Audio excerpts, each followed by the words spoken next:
자, 오늘은 채권 보존 행위에 대해서 해보겠습니다. 자, 채권 보존 행위에는 세 가지가 있죠. 첫 번째, 가압류, 가처분, 압류 이 세 가지가 있는데요. 차이점은 가압류는 돈을 받을 때 하는 거고요. 가처분은 권리를 묶을 때 하는 거고요. 압류는 국가에 세금을 안 냈을 때 하는 거죠. 가압류는 금전 채권, 돈이죠.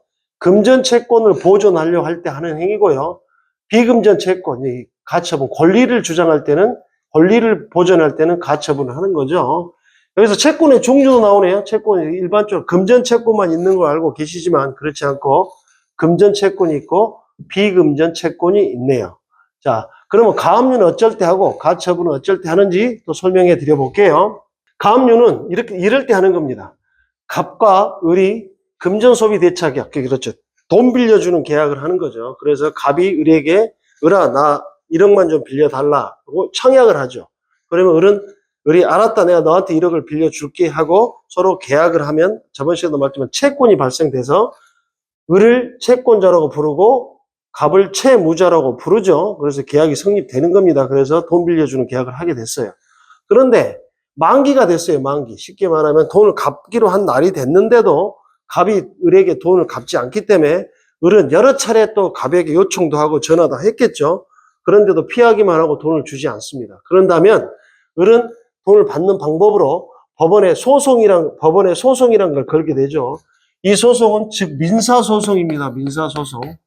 그래서 일반적으로 우리가 민사소송 알고 계시다시피 최소 6개월에서 1년 이상 걸린다고 이야기를 하죠. 이렇게 오랜 시간이 걸려요. 그래서 그 판결문을 받아가지고 그 판결문을 가지고 통해서 갑의 재산에다가 경매를 진행하는 겁니다. 그런데 이 시간이 오래 걸리는 그 과정 속에서 갑이 자기 재산을 다 처분해버린다 그러면 을은 갑에게 권리 행사를 할 수 없게 됩니다. 그러니까 이게 이러면 되지 않기 때문에 이 만기되고 소송 걸기 전 단계에서 가압류를 못 팔게 묶는 작업이죠. 갑의 재산을 가압류를 거는 겁니다. 그러니까 이때 하는 가압류는 뭘 받기 위해서 하는 가압류다? 돈을 받기 위해서 하는 게 가압류가 되는 겁니다. 그 다음에 가처분에 대해서 설명을 해드려 보면 이렇습니다.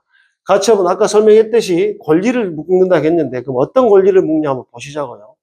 예를 들어서 설명해드리면 또 갑과 을이 있어요. 둘이 부부 관계입니다. 부부.